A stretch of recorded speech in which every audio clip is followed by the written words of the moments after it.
Assalamualaikum warahmatullahi taala wabarakatuh, Datuk Mufti, tuan-tuan dan puan-puan sekalian. Baiklah, soalan saya berbunyi begini. Seringkali pada masa sekarang kita selalu mendengar di media-media sosial tentang perbalahan dan perbezaan pendapat di antara ustaz-ustaz atau tokoh agamawan mengenai dalil-dalil yang dikeluarkan oleh mereka. Bagi diri saya meletakkan diri saya sebagai seorang yang neutral dan tidak berpihak kepada mana-mana ustaz atau ahli ulama dan jauh sekali menjadi pengikut.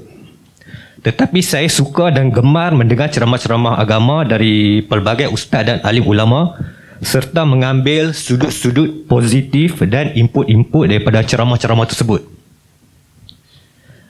Apabila saya yang sebagai berpendirian neutral ini melihat perbalahan dan perbezaan pendapat ini di kalangan ustaz-ustaz atau tokoh-tokoh agamawan, sedikit sebanyak akan mencalarkan imej tokoh agamawan atau ustaz-ustaz di mata masyarakat, di mana kadang-kadang dalil yang mereka keluarkan, orang ni cakap macam ni, orang ni cakap macam ni, dia akan mengelirukanlah masyarakat tersebut.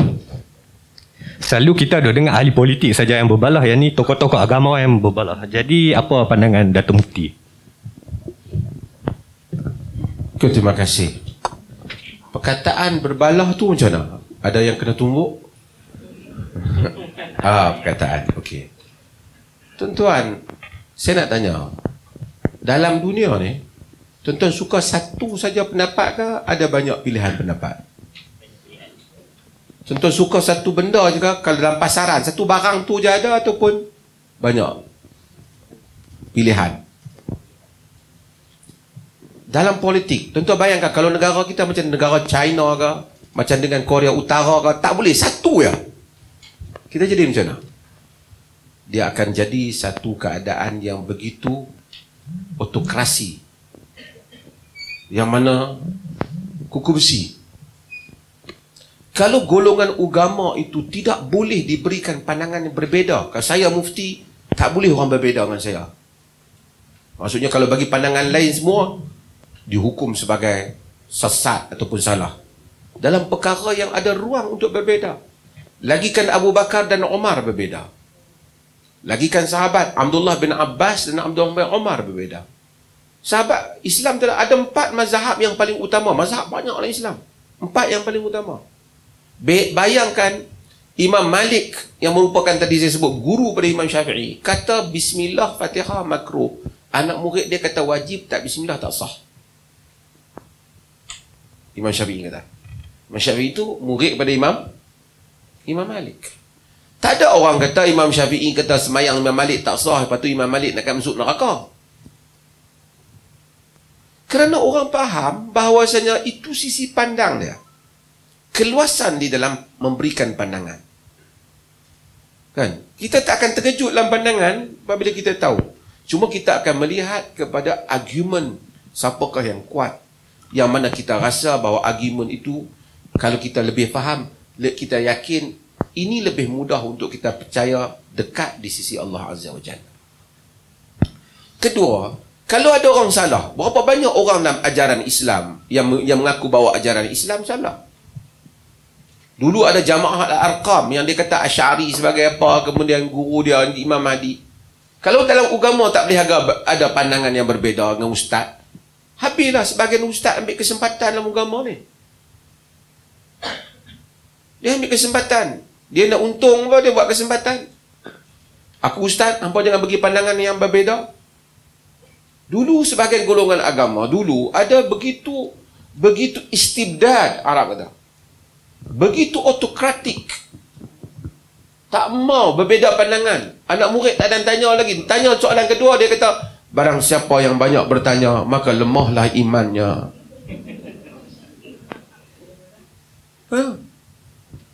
Dia baca Quran. Yas'alunaka. Quran kata, fas'alu ahla dzikr. Dan itu tidak dikenali di dalam sejarah Islam. Siapa nak boleh lawan dengan Abu Bakar Siddiq? Tidak ada orang yang lebih dekat dengan Nabi dan faham Nabi lebih daripada Abu Bakar dan Umar. Syaikhan. Syaikhan itu dalam hadis Bukhari dan Muslim. Dalam kalangan sahabat Syaikhan, iaitu Abu Bakar dan Umar. Kata Ali, sentiasa aku dengar, dakhaltu ana wa Abu Bakr wa Umar, kharajtu ana wa Abu Bakr wa Umar. Telah masuk aku Abu Bakar dan Umar, telah keluar aku Abu Bakar dan Umar. Nabi sentiasa kata. Tapi Abu Bakar kata apa?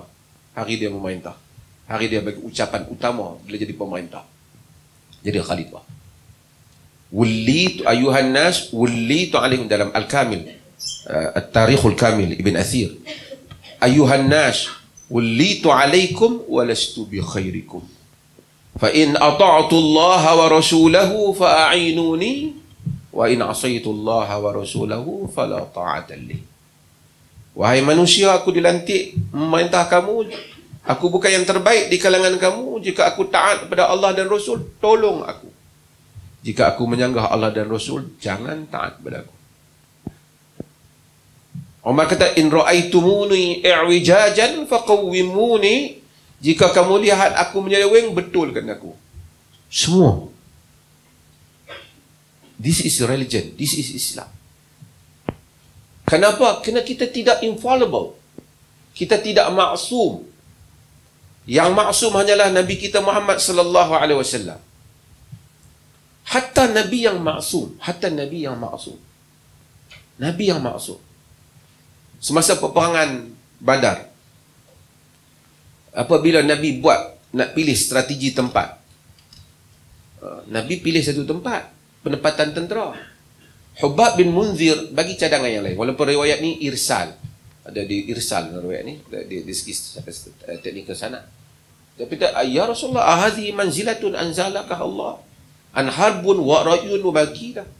Wahai Rasulullah, tempat ni Allah yang cadang kah? Allah yang perintah kah? Ataupun satu cadangan strategi dalam peperangan saja? Dia kata bahkan harbun wa ra'yun wa makidah. Ni perancangan dalam peperangan, strategi peperangan. Kalau begitu tempat dia satu lagi Rasulullah, yang dekat dengan telaga air. Hatta Nabi sallallahu alaihi wasallam di dalam peperangan, Nabi kata, asyiruni ayuhan nas. Bermusyarat dengan aku, wahai manusia. Yang bagi bertanya pandangan balas. Wasyawirhum fil amr. Dan bermusyaratlah mereka dalam urusan. Allah suruh mesyuarat. Kita tiba-tiba nak buat satu keadaan agama, kalau ustaz seorang kata, ustaz lain jangan kata yang lain dah. Ini tidak dikenali dalam agama. Melainkan kata tu nak berkelahi tak ada. Kalau dia kata yang lain, kata tak hujah tak apa. Dalil dia bagi satu pandangan. Apatah lagi jika dia menyeleweng. Jadi ustaz ni bukan Tuhan lantik. Tuhan bukan lantik orang tu jadi ustaz. Kok saya lahir-lahir kan, kita lahir, mak kita tengok, abang, anak kita ustaz. Tak ada. Kita yang panggil dia jadi ustaz. Jadi mufti ke bukan? Ada tengok-tengok, gosok-gosok dai mufti. Bukan ada. Manusia yang lantik semua ni. Nabi ditabal oleh Tuhan. Ustaz kita lantik. Saudara apa? Azam kita ni, orang Azam kita ni. Boleh juga lama-lama. Boleh nak panggil ustaz. Lama-lama kau panggil ustaz. Kira ustaz, dia dah jadi pengurusi dalam majlis mufti. Nanti jadi ustaz. Ramai penyanyi, dulu penyanyi. Berhenti menyanyi. Pakai jubah, bubuh kepiah.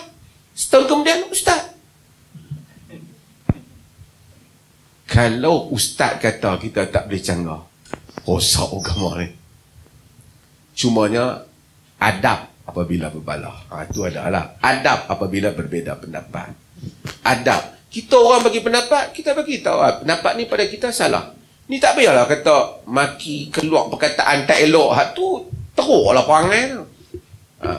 Jadi soalan tu saya okey, memang saya tahu orang awam ni dia tak suka tengok benda ni. Itu saya agree. Bahawasanya, tapi kita kena tahu bahawa ilmu sifatnya demikian. Sejak daripada Alexander Graham Bell yang buat telefon ni, kalau orang tak canggah dia, bagi cadangan yang lain pula, tak payah mesti bertali, kita juga boleh gelombang, juga boleh telefon, maka tak berkembang ilmu pengetahuan. Demikian agama. Lebih daripada itu, bahawasanya ada pendapat yang boleh kita canggah dan kita berbeza. Cumanya saya setuju dengan saudara tadi, adab kena ada, bahasa kena jaga. Nak berbeza boleh, Tapi bahasa tak payah maki orang. Tunjuk isyarat lucah dalam masjid ke, balik bayar ke. Apa beza pandangan? Orang beza dia maki, orang beza dia maki. Tak salah maki, jawab balik je lah. Hujah saya begini, macam tu supaya orang tengok, oh dia ni hujah ni macam saudara kita minat, hujah ni dia ni suruh hujah ni, jadi banyak hujah. Okey, saya simpulkan, saya kata yang ni lebih kuat. Tak apa. Oh, saya tak ada hujah dengan pok-pok ni. Senang benar? Wahabi. Susah lah macam tu. Jawablah hujah tu dulu.